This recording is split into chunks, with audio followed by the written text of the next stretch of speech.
उत्तराखंड में समूह गौ की भर्तियों में सभी महिलाओं को मिलेगा आरक्षण। खुली राह पटवारी लेखपाल भर्ती में आयोग ने जारी किया महिला आरक्षण। ऐसे दिया जाएगा लाभ। प्रदेश में उत्तराखंड की महिलाओं को क्षैतिज आरक्षण पर रोक के बाद अब राज्य लोक सेवा आयोग ने समूह गौ की पहली भर्ती में सभी महिलाओं के लिए आरक्षण की राह खोल दी है। यह बदलाव पटवारी लेखपाल भर्ती से शुरू हो गया है।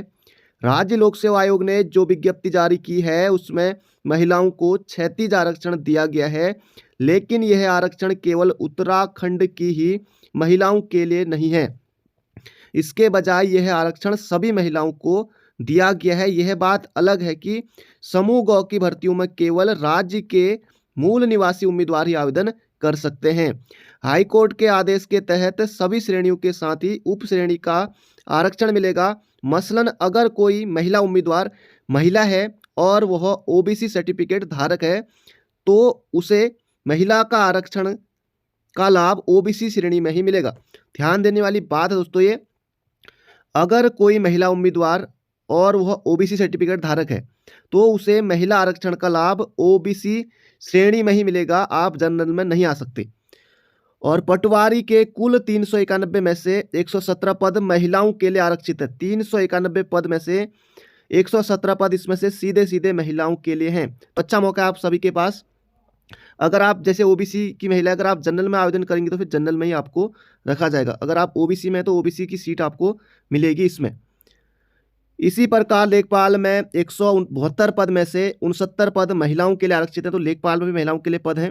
आयोग के सचिव जीएस रावत के मुताबिक हाईकोर्ट के आदेशों के तहत ही पटवारी भर्ती में आरक्षण रोस्टर बनाया गया। अब दोस्तों यहाँ पर जान लेते हैं ऐसे दिया जाएगा लाभ। अल्मोड़ा में पटवारी के कुल 50 पद हैं। इसमें जनरल के 31 पद हैं, ओबीसी के 6 पद हैं, ईडब्ल्यूएस के 6 पद हैं, एससी के लिए 6 पद हैं, एसटी के लिए 1 पद आरक्षित है। अब इनमें 30% महिलाओं को आरक्षण दिया जाएगा। मसलन जनरल की 31 में से 30% सीटें यानी कि 9.3 पद पर महिलाओं को नौकरी दी जाएगी। ओबीसी में से 30 में से प्रतिशत के हिसाब से 1.8 यानी कि 2 सीटें और लगभग 10 सीटें महिलाओं को ये रहेंगी। इसी तरह सभी श्रेणी में महिलाओं को आरक्षण मिलाकर कुल 12 सीटें आरक्षित मानी जाएंगी। तो इन सीटों के भरने के बाद अगर कोई महिला मेरिट के हिसाब से जगह बनाती है तो उसे महिला का लाभ नहीं माना जाएगा, बल्कि मेरिट के हिसाब से नौकरी लगेगी। दोस्तों ये यहाँ पर बताया गया है। मेरिट के लिए इतने अंक जरूरी। पटवारी लेखपाल भर्ती की मेरिट में आने के लिए उम्मीदवारों को न्यूनतम अंक हासिल करने होंगे। आयोग के मुताबिक अनारक्षित उम्मीदवारों को कम से कम 45% अंक जनरल के लिए, और इस ओबीसी ईडब्ल्यूएस उम्मीदवारों को कम से कम 40, एससी एसटी उम्मीदवारों को कम से कम 35% अंक लाने होंगे। इसी के आधार पर मेरिट में नाम शामिल होगा। दोस्तों इतने अंक लाने से आपका सिलेक्शन दोस्तों दूर दूर तक नहीं होगा। दोस्तों ये न्यूनतम इतने अंक लाने जरूरी हैं। अगर मेरिट बहुत ज़्यादा कम रहती है और पेपर बहुत हार्ड आ जाता है कि वहाँ 50 नंबर भी लड़के नहीं ला पा रहे, 55 नंबर भी, दोस्तों तब ये रहेगा, वरना तो ये न्यूनतम है कि इतना आपको लाना होता है।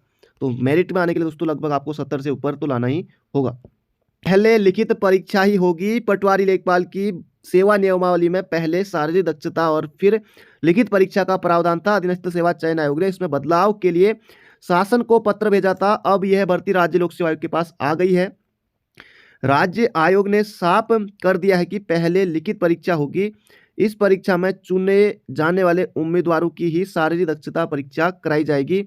और फिजिकल भी दोस्तों कुमाऊं के लिए दोस्तों या तो हो सकता है हल्द्वानी या रुद्रपुर में यहाँ फिजिकल हो, और हर जनपद में दोस्तों फिजिकल होना मुश्किल है। अब जैसे अब किसी जनपद से 100 लोग 200 लोग इतने होंगे तो हर जनपद में मुश्किल है, क्योंकि कुमाऊं के लिए एक ही जगह फिजिकल कराया जा सकता है और गढ़वाल के लिए एक ही जगह फिजिकल कराया जा सकता है देहरादून में, या फिर सभी का एक ही जगह भी कराया जा सकता है, क्योंकि 563 पद है तो 2 गुना अभ्यर्थी को जहाँ तक है लिया जाएगा। तो इतना फिजिकल कराना आसान है, 1-2 दिन में करा सकते हैं। तो ये पहले आपको दोस्तों पेपर निकालना है। कुल मिलाकर ये यहाँ पर बताया गया। ये देखिए दोस्तों यहाँ पर ये भी आयोग ने जब विज्ञापन जारी किया था, राजस्व उप निरीक्षक पटवारी लेखपाल परीक्षा 2022 हेतु न्यूनतम अहकारी अंक, तो अनारक्षित के लिए देखिए दोस्तों जनरल के लिए 45% अंक है, ओबीसी और ईडब्ल्यूएस के लिए दोस्तों 40% अंक लाने जरूरी हैं, एससी और एसटी के लिए 35% अंक लाने जरूरी हैं। संबंधित श्रेणी उप श्रेणी के अभ्यर्थियों को उक्तानुसार न्यूनतम अहकारी अंक प्रतिशत प्राप्त मेरिट में क्रम में प्रवीणता सूची में विचारित किया जाएगा दोस्तों, तभी आप उस मेरिट में आ पाएंगे। आपकी दोस्तों मेरिट लिस्ट जारी की जाएगी। दरोगा भर्ती धांधली, पंतनगर विश्वविद्यालय में साजिश के तहत जलाई ओएमआर सीट। दोस्तों जो 2015 वाली भर्ती है इसकी ओएमआर सीट जलाई जा चुकी है। विजिलेंस का खुलासा, 2015 में हुई भर्ती परीक्षा की ओएमआर सीट नहीं मिली, अब जला दी तो कहाँ से मिलेगी ओएमआर सीट। दोस्तों ये थी आज की जानकारी। मिलते हैं बहुत जल्दी एक नई वीडियो में। अगर आपके मन में कोई सवाल है तो आप दोस्तों कमेंट बॉक्स में पूछ सकते हैं। और महिलाओं को भी यहाँ पर आरक्षण का लाभ मिलेगा, साफ साफ इसमें बताया गया है। सभी के लिए अच्छे पद हैं दोस्तों, आप लोग अपनी तैयारी करते रहिए। इस बात का दोस्तों जरूर आपको ध्यान देना है कि अगर कोई महिला उम्मीदवार वह ओबीसी सर्टिफिकेट धारक है, अगर कोई महिला उम्मीदवार एससी धारक है तो उसे महिला का आरक्षण लाभ ओबीसी श्रेणी में ही मिलेगा। जो एससी वाली है उनको एससी में ही मिलेगा।